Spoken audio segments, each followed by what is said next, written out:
चलो रे चलो रे चलो, चलो रे चलो रे चलो, चलो जहाजपुर।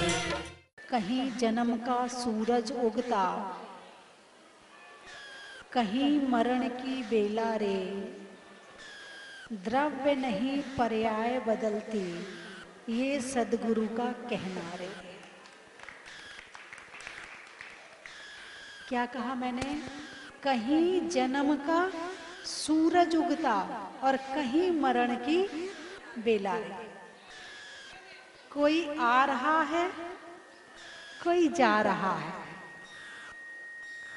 यानी हर कोई यहाँ पर स्थिर नहीं है। हर कोई कहीं ना कहीं चल रहा है। कहीं मरण हो रहा है तो कहीं जन्म हो रहा है। किसी का जन्मदिन मनाया जा रहा है तो किसी का मरण दिन मनाया जा रहा है।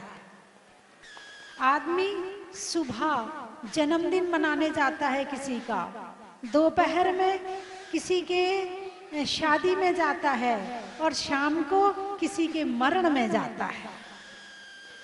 बोलिए ऐसा होता है कि नहीं होता है? होता है।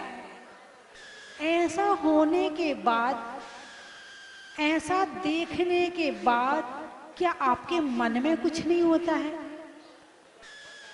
कि सुबह एक के जन्मदिन में गए, दोपहर को शादी में गए, शाम को मरण में गए? ये क्या संसार है? क्या मन में कुछ कुछ नहीं होता है? क्या चिंतन जागृत नहीं होता है? क्या अंदर की आत्मा झकझोरती नहीं है कि ये क्या है? ये क्या जीवन है?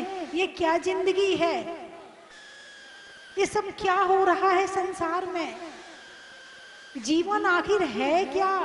मरण जीवन है कि जन्म जीवन है कि शादी जीवन है? ये है क्या? कभी मन में विचार उत्पन्न नहीं होता आपके? अरे बोलिए ना।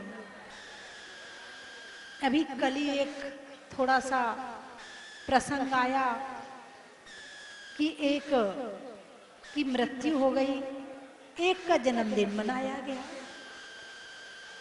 परिणाम ऐसे हो जाते भगवान, बस ये संसार है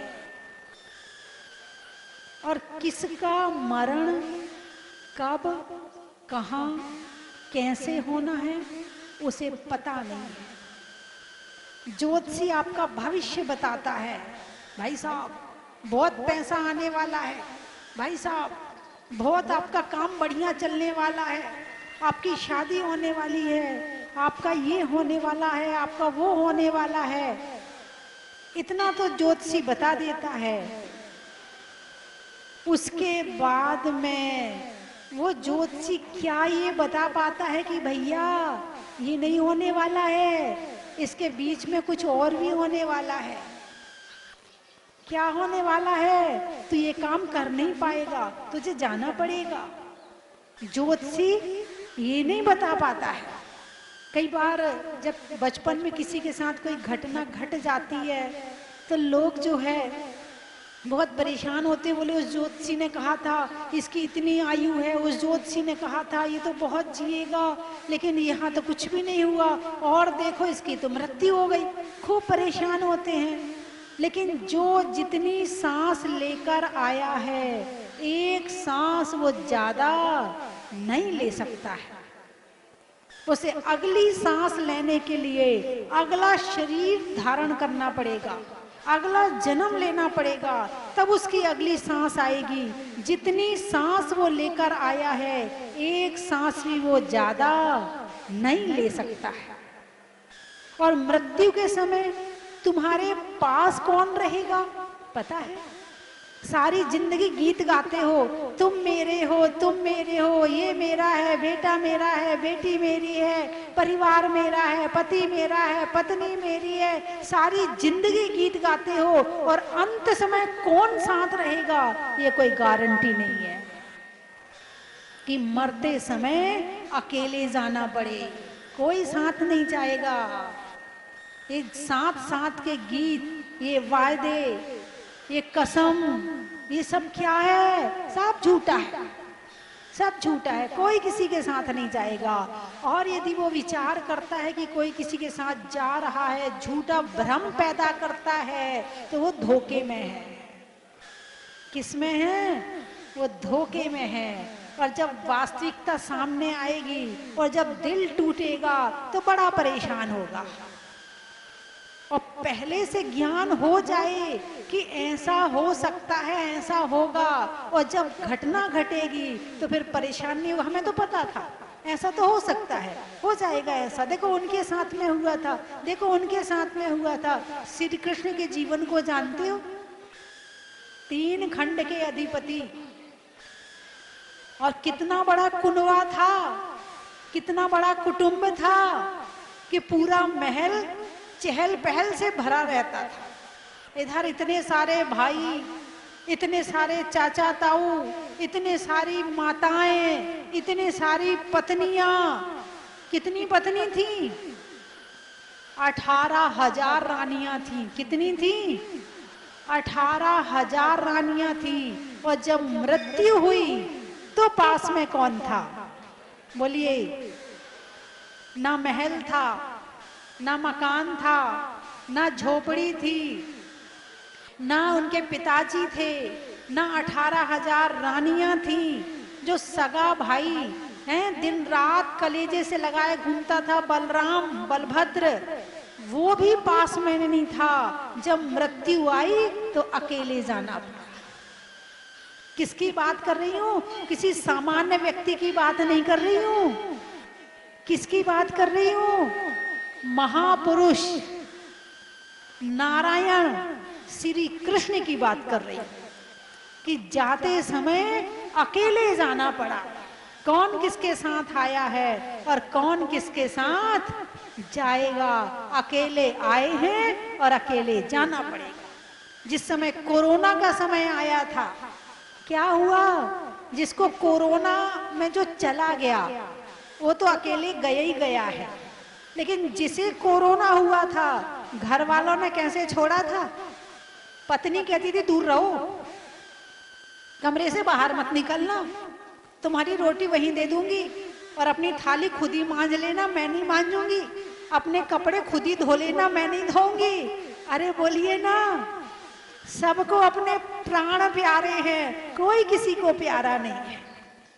सब खुद को चाहते हैं, कोई किसी को नहीं चाहता है। जब नंबर खुद का आता है तो सबसे दूर हो जाता है, सबको दूर कर देता है। ना कुछ लाए हैं और ना कुछ लेकर साथ में जाना है। कितने कोरोना में युवा चले गए, वृद्धों की तो बात अलग है, कितने युवा चले गए, कौन बचा पाया? अरे बोलिए ना। जो ये कहती थी 7 जन्म साथ निभाएंगे, 7 फेरे लिए थे, गई साथ में? अरे बोलिए ना, नहीं गई साथ में है? जिस माता ने जन्म दिया था वो गई साथ में? वो भी नहीं गई साथ में, कोई साथ में नहीं गया। अकेले आए हैं, अकेले जाना है। इस सत्य को स्वीकार कर लो हृदय से, इस सत्य को स्वीकार कर लो अपने मन से, आत्मा से। हाँ, मैं ये नहीं कह रही कि आप घर छोड़ दो, मैं ये नहीं कह रही कि आप परिवार छोड़ दो, मगर श्रद्धा बनाओ कि अकेले आए हैं, अकेले जाना है। ना कोई किसी के साथ आया है और ना कोई किसी के साथ जाएगा। क्या साथ जाएगा? जो अच्छे काम किए हैं बस वही हमारा साथ निभाएंगे, बाकी कोई हमारा साथ निभाने वाला नहीं है, कोई साथ नहीं निभा। खूब अच्छी तरह से जान लो संसार को, खूब अच्छी तरह से देख लो संसार को। क्या देखना है? अनंत काल से भटक रहे हैं। कब से भटक रहे हैं? अनंत काल से। अभी कल सामायिक में चिंतन कर रही थी कि जैसे मान लो जल का एक जीव है, एक सागर में वो जल का एक जीव बना और वहां पर हजारों वर्षों तक रहा, फिर मरा, फिर उसी में पैदा हो गया, फिर मरा, फिर उसी में पैदा हो गया। जैसे तैसे जल कायिक जीव से निकला, 2 इंद्री बना, फिर उसी समुद्र में 2 इंद्री बन गया, फिर वो मरा, फिर उसी समुद्र में 2 इंद्री बन गया, फिर हजारों करोड़ों अरबों बार 2 इंद्री बना, फिर उसी समुद्र में 3 इंद्री बन गया, फिर उसी समुद्र में 4 इंद्री बन गया, और ऐसे पता नहीं अनंत बार उस समुद्र में जन्मता रहा, मरता रहा, और वहां से निकल नहीं पाया। और ये 3 लोक कितना बड़ा है, हम कहां कहां भटक के आए हैं, और ये मनुष्य पर्याय मिली है। और यहाँ भी कल्याण नहीं किया, यहाँ भी ये क्या कहते, आया अकेला जाएगा अकेला, बीच में तू क्यों करता दंगा। ना लाए हैं ना ले जाए हैं, काहे को परेशान हो रहे हो, काहे को इतनी टेंशन, किस बात की टेंशन, जब लाए नहीं ले जाना नहीं तो टेंशन किस बात की। अरे बोलिए ना, बात समझ में आई कि नहीं आई है। और ये बात यदि जवानी में समझ में आ जाए तो ज्यादा अच्छा है, क्योंकि सबसे ज्यादा दंगा कब करता है, जब तक हाथ पांव में दम होती है। कलेश कब करता है, जब तक हाथ पांव में दम होती है। ईर्ष्या द्वेष क्रोध मान माया लोभ कब करता है, जब तक हाथ पांव में दम होती है। बुढ़ापे में समझ में आई तो क्या समझ में आई, जब कुछ कर ही नहीं पाओगे, और बुढ़ापे में तो समझ में भी नहीं आती। यदि किसी बूढ़े व्यक्ति से कहो भाई दीक्षा ले ले, नहीं नहीं मेरी इच्छा नहीं हो रही है, मेरी शक्ति नहीं है, मेरे भाव नहीं है, मैं घर नहीं छोड़ सकता, मैं पोते को नहीं छोड़ सकता। बहुत करोड़ों में हजारों में कोई एकाध होता है जिसके भाव दीक्षा के बनते हैं, जिसके भाव साधना करने के बनते हैं। 3 व्यक्तियों को वैराग आया, एक बच्चा था, एक युवा था, और एक बूढ़ा था। प्रवचन सुन रहे थे, जैसे आप प्रवचन सुन रहे हो ऐसे जंगल में मुनिराज के प्रवचन सुन रहे थे। तीनों को वैराग आया तो तीनों ने आपस में सलाह करी, चलो अपन साथ में दीक्षा लेंगे। ठीक है, तो अब तीनों घर चले गए। तो जो जवान था उसने बूढ़े से कह दिया, जब तू जाए तो मुझे बता देना। है, बच्चे ने युवा से कह दिया, जब तू जाए तो मुझे बता देना, दीक्षा लेने साथ चलेंगे। अब बूढ़ा जो है घर गया, अब 5 बेटे हैं, 5 बेटों का बंटवारा किया, जितनी गृहस्थी फैलाई थी वो समेटी, उसको ठिकाने लगाया। फिर वो घर से निकला, फिर गया युवा के पास में, बोले चल भाई तूने कहा था दीक्षा लेंगे, बोले ठीक है चलूंगा। तो बोले अच्छा जरा पत्नी से कह दूं। तो अंदर गया, पत्नी से कहा और निकल आया। वो बूढ़े का वैराग्य था, ये जवान का वैराग्य है। अब और आगे बढ़े तो जिस बच्चे ने कहा था कि मैं भी दीक्षा लूंगा, तो रास्ते में वो खेल रहा था, तो उससे कहा भाई तूने कहा था दीक्षा लूंगा, बोले चलो। बोले घर में तो कह दे, अरे दीक्षा मुझे लेनी, घर में क्या कहना है, चलो। एक ने गृहस्थी बसाई, उसे निकलने में टाइम लगा। दूसरे ने बसाई तो सही मगर अभी ज्यादा घुस नहीं पाया है, उससे कम समय लगा। और तीसरे ने गृहस्थी मोह माया बसाई नहीं तो सीधे निकल के चला गया। जितना संसार में घुसते जाओगे उतना निकलना मुश्किल हो जाएगा। तो इसीलिए आप जब भाव बने तभी धर्म करना शुरू कर दो, क्योंकि ये धर्म का रास्ता ही मोक्ष की तरफ जाता है। ये धर्म का रास्ता ही संसार को छुड़ाता है, ये धर्म का रास्ता ही दुख से दूर करता है। और अंत में जो वास्तविक सच्चा सुख, अनंत सुख मिलेगा वो इस धर्म के माध्यम से ही मिलेगा। आप भगवान के सामने खड़े होकर थोड़ी देर भगवान का ध्यान लगाया करो। आप भगवान के पास तो जाते हो मगर भगवान का ध्यान नहीं लगाते हो। भगवान का ध्यान लगाया करो कि भगवान आपके पास में कुछ नहीं है फिर भी आप सुखी हो। और मेरे पास में एक मकान ना हो तो मैं देखो कितनी टेंशन में रहता हूँ, मैं देखो कितना परेशान रहता हूँ। भगवान जो मिला वो किसी से कम नहीं, और जो नहीं मिला उसका गम नहीं। भगवान के सामने खड़े होकर ऐसा चिंतन करोगे तो ऐसी शांति आएगी। भगवान आप किसी पर ऑर्डर नहीं चलाते, भगवान आप किसी को आदेश नहीं देते, फिर भी सब आपके सामने हाथ जोड़े खड़े हैं, और यहाँ घर में कोई मेरी ना सुने तो हम रोने बैठ जाते हैं। बोलिए हाँ या ना है? तो भगवान तुम्हें उत्तर देंगे, किसी पर ऑर्डर चलाने की जरूरत नहीं है। किसी को भाई आप गृहस्थी हो फिर भी बताना पड़ता, वो बात अलग है। यदि ना माने तो टेंशन ना करो। भगवान को देखने के बाद मन में ऐसा विचार करो, ऐसा चिंतन करो, ऐसा भाव बनाओ कि प्रभु जैसे आप बने हो बस ऐसा मुझे बनना है। इस भावना से यदि आप मंदिर जाते हो तो आपकी सारी समस्या का समाधान अपने आप हो जाता है। समस्या परिस्थिति दुख नहीं देती है, मन स्थिति दुख देती है, और मंदिर में जाकर मन स्थिति ठीक होती है। परिस्थिति जब ठीक होनी होगी, जब पुण्य का उदय आएगा तब ठीक हो जाएगी। जो चीज जब मिलनी है तब मिलेगी। मन अभी से क्यों खराब करो, मन स्थिति तो ठीक रखो। भाई बेटा घर में नहीं हुआ, जब होना होगा हो जाएगा। मन को क्यों टेंशन में डाल रहे हो? अभी से मन को क्यों दुखी कर रहे हो? वस्तु जब आती है तब सुख नहीं देती है, लेकिन जब तक नहीं रहती है तब तक दुख देती है। बोलिए हाँ या ना? जब तक पास में चीज नहीं है बहुत दुखी है, और आने के बाद अब तो पड़ी है घर में, बहुत सोना है मेरे पास में। जब तक नहीं था तो खूब टेंशन थी, और अब आ गया तो बैंक लॉकर में पड़ा है। भाई बैंक लॉकर में ही डालना था तो पहले किसी और के पास पड़ा था, अभी भी पड़ा है। अरे बोलिए ना, पहले किसी और के पास में पड़ा है, अब बैंक लॉकर में पड़ा है। पड़ा पहले भी था, पड़ा अब भी है, और छोड़ के पहले भी जाना था और छोड़ के अब भी जाना है। यदि सोने की झाड़ी बनवा के जाओगे तो कम से कम वो सोना हमेशा के लिए तुम्हारे साथ चला जाएगा, और नहीं तो पड़ा तो है ही। आज सास के पास में है, कल बहू के पास में रहेगा, बहू किसी और बहू को दे देगी, बस ये ट्रांसफर होता रहेगा। और सोने की झाड़ी बन जाएगी तो कम से कम प्रभु की अभिषेक और शांति धारा तो हो जाएगी।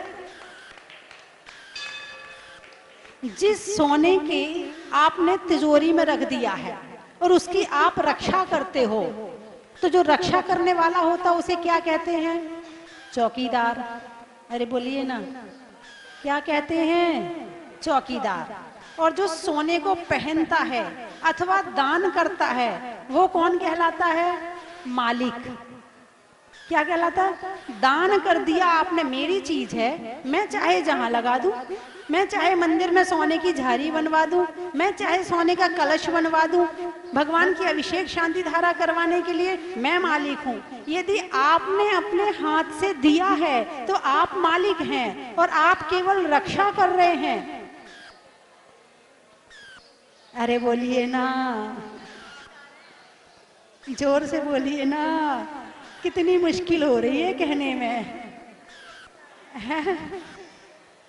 हाँ, महिलाओं को सोने से बड़ा प्रेम होता है, बड़ा प्रेम होता है, हैं? जितना वो खुद से प्रेम नहीं करती उससे ज्यादा प्रेम सोने से करती हैं। और ये सोना जब सोने की झाड़ी में लग जाता है तो अमर हो जाता है। यदि सोने को पहन करके मृत्यु हो जाए तो तुम्हारे साथ नहीं जाएगा, लेकिन यदि सोने की झाड़ी बन जाए तो ये तुम्हारे साथ चला जाएगा, क्योंकि तीन लोक के भगवान के नाथ की शांति धारा हो। सोनागिर में सोना बरसाना है। क्या करना है? सोनागिर में सोना बरसाना है। तो उससे क्या होगा? हमारे भगवान चंद्रमा के जैसे हैं, और सोना सूरज के कलर का होता है, तो चांद और सोना, चांद और सूरज दोनों एक, क्या महिमा होगी बंधुओं। आप भक्तांबर में पढ़ते हैं, श्लोक तो मुझे याद नहीं आ रहा, वो जो सुमेरु पर्वत का है कि सोने के समान सुमेरु पर्वत है। किसके समान? सोने के समान। और जो उसमें झरने बहते हैं वो वाइट कलर के होते हैं, तो वो चांदी के समान है। तो जब सोने के समान भगवान के ऊपर चांदी के चवर ढुराए जाते हैं, तो ऐसा लगता है जैसे सुमेरु पर्वत पर झरना बह रहा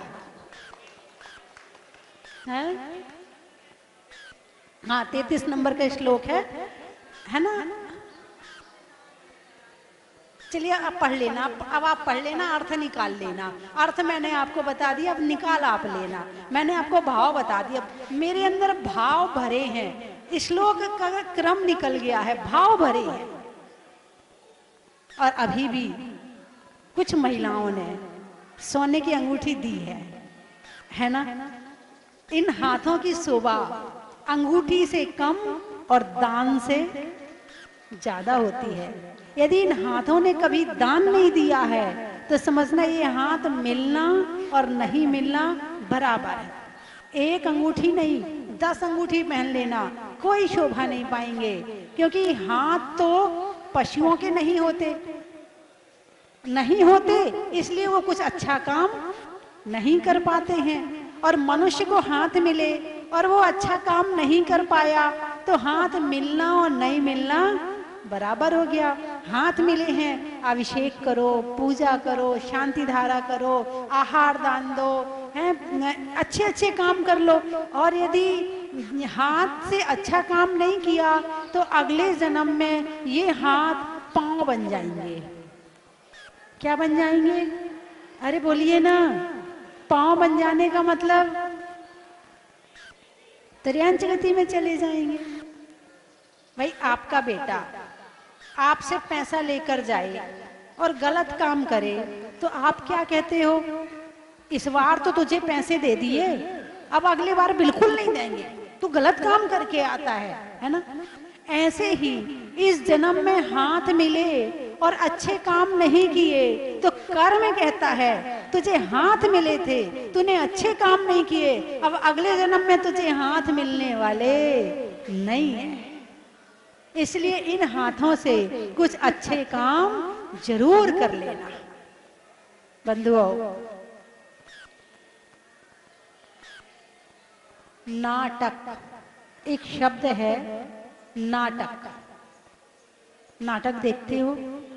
अरे बोलिए ना। अब उसे भले आप फिल्म कह लो, मूवी कह लो, पिक्चर कह लो, और चाहे सीरियल कह लो, हैं तो सब नाटक। ठीक है, नाटक देखते हो ना। नाटक में पहले के समय में रामलीला होती थी। राम तो एक बार हुए हैं, मगर रामलीला अभी तक चल रही है। अब रामलीला में एक रावण बनता है, एक हनुमान बनता है, राम लक्ष्मण आदि बहुत सारे पात्र बनते हैं। नाटक चल रहा है। अब नंबर आया लंका जलाने का, किसमें? नाटक में।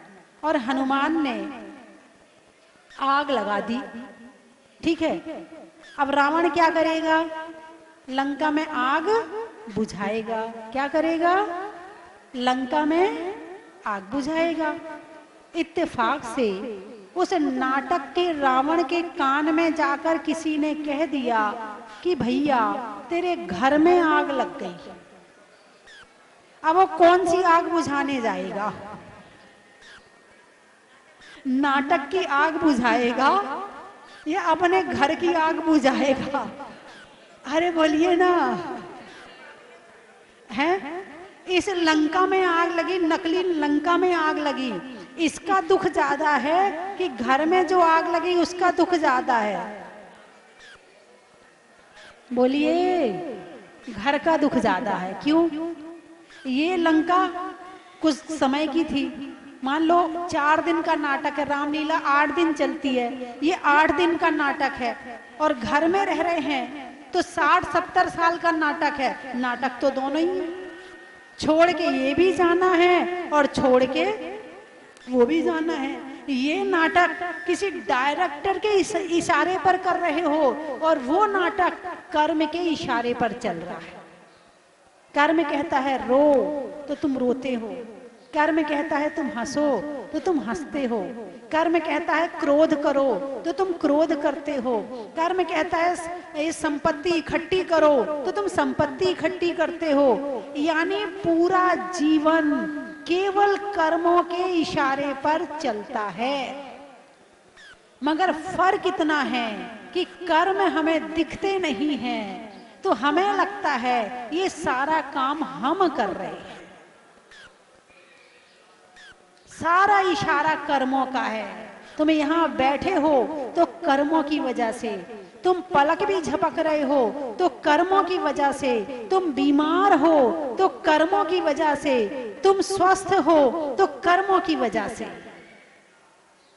अब आपका प्रश्न होगा, जब कर्म को ही सब कुछ करवाना है तो हम क्या करें, हम तो आराम से बैठेंगे?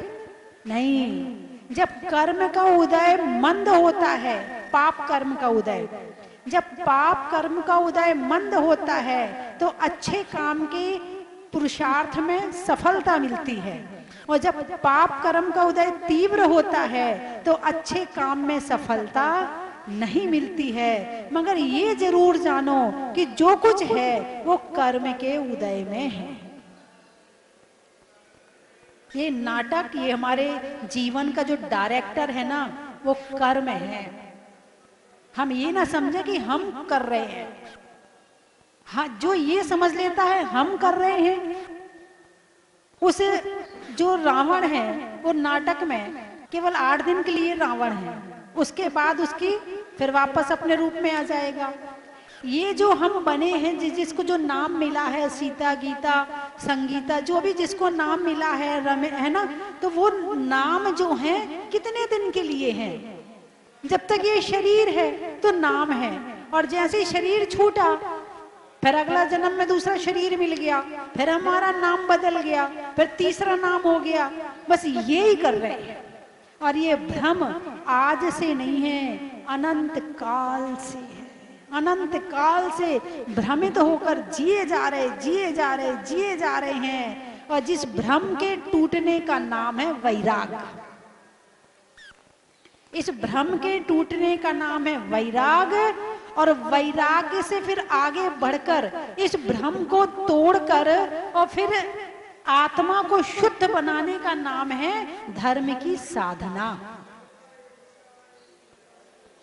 धर्म कहते किसे हैं? आप क्या समझते हो? धर्म का काम घर गृहस्थी में सुख शांति देना है, धर्म का काम धन संपत्ति देना है, धर्म का काम बच्चों की शादी करवाना है। तो जैसे एक किसान खेती करता है तो घास फूस अपने आप उग जाती है, ऐसे ही यदि वास्तव में आत्मा के लिए धर्म किया जाए तो ये जो घर गृहस्थी के सुख है ना, ये तो अपने आप मिल जाते हैं।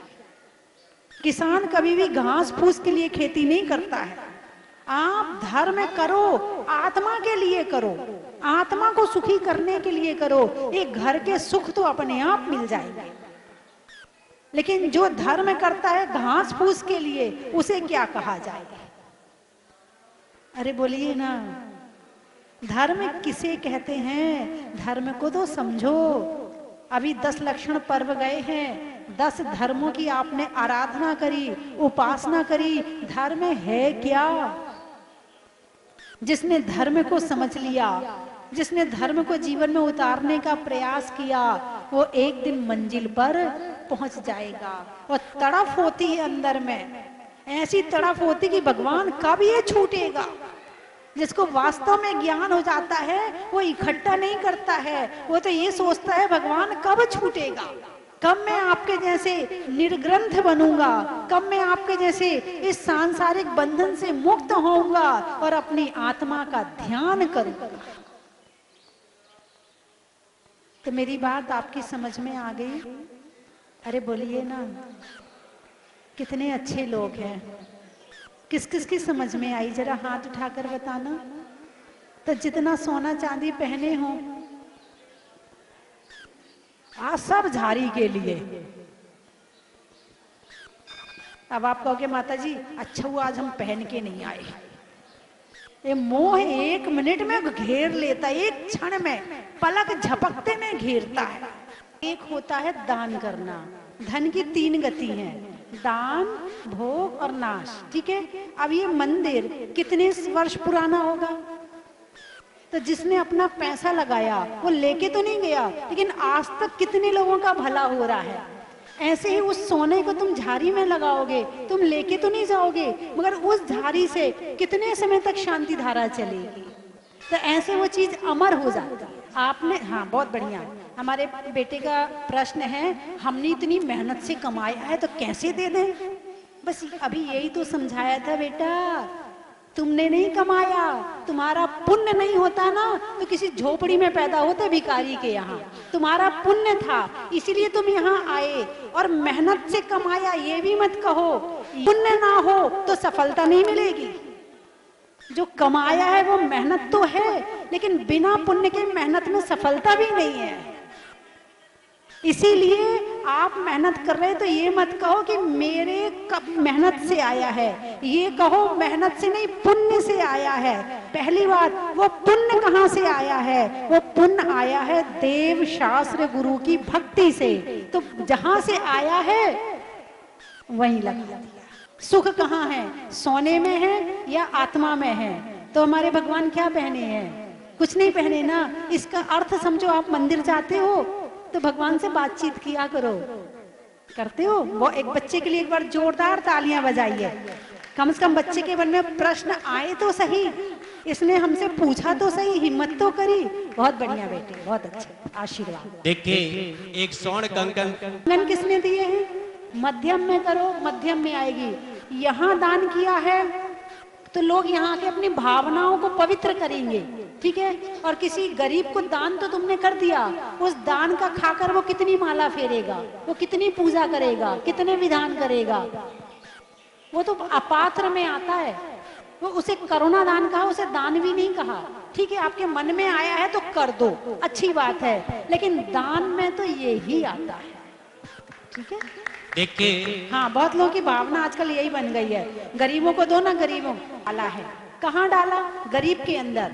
अब वो उस बीज का क्या कर रहा? एक सेठ जी थे, उन्होंने कंबल बांटे, तो एक मछली पकड़ने वाले ने उस कंबल चादर का उपयोग मछली पकड़ने में कर लिया, तो सेठ जी को घाटा पड़ने लगा। फिर किसी मुनिराज से पूछा, बोले तुमने अपना दान किसी मछली वाले को दिया है, वो हिंसा कर रहा है, इसलिए हुआ है।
अतिशय क्षेत्र में हमेशा ही मैं छोटे बच्चों को लेकर आई और मेरी अतिशय बहुत है, और हम लोगों की सामर्थ्यता और श्रद्धा के अनुसार हमेशा बार बार आए।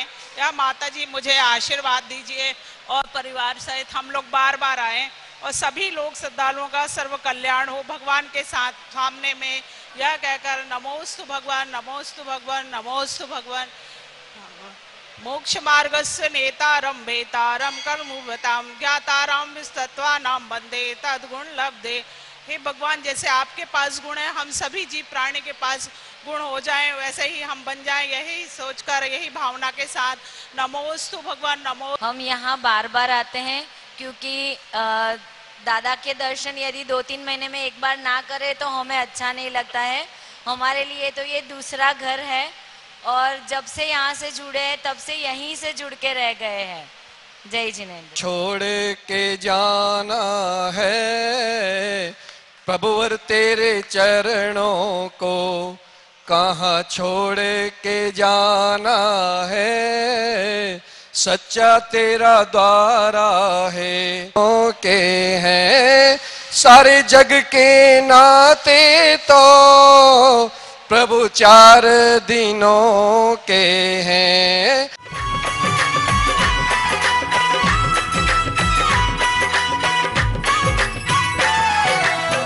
चन की थाल को सजाओ रे आज, रत्नों की थाल को भर लाओ रे आज।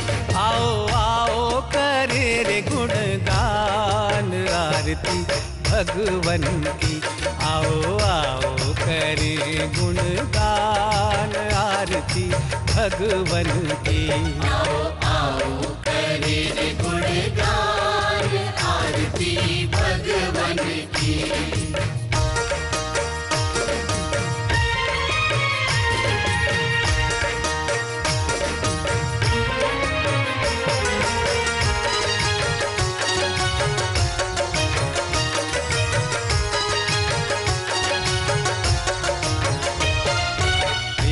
सुमित्र के राज दुलारे, माँ पद्मा जी के नैनों के तारे। पिता सुमित्र के राज दुलारे, माँ पद्मा जी के नैनों के तारे। राजगृही में जन्म लियो आप, राजगृही में जन्म लियो आप। आओ आओ मनाए खुशी। अपने इस मानव भव को सफल बनाने का आपके जीवन में आया है अभूतपूर्व अवसर। स्वस्ति धाम प्रणेत्री परम विदुषी लेखिका भारत गौरव आर्यका श्री स्वस्ति भूषण माता जी की पावन प्रेरणा एवं मंगल आशीर्वाद से मध्य प्रदेश की धन्य धरा पर स्थित सिद्ध क्षेत्र सोनागिर के पवित्र पर्वत पर बन रहा है भव्याति भव्य सहस्त्रकूट जिनालय। आप अपने व अपनों के नाम से एक प्रतिमा अथवा एक से अधिक प्रतिमाएं विराजमान कर सहस्त्र पुण्य के भागीदार बने। एक प्रतिमा की न्यौछावर राशि 1,11,000 रुपए मात्र। अपनी स्वीकृति प्रदान करने हेतु दिए गए नंबरों पर शीघ्र संपर्क करें।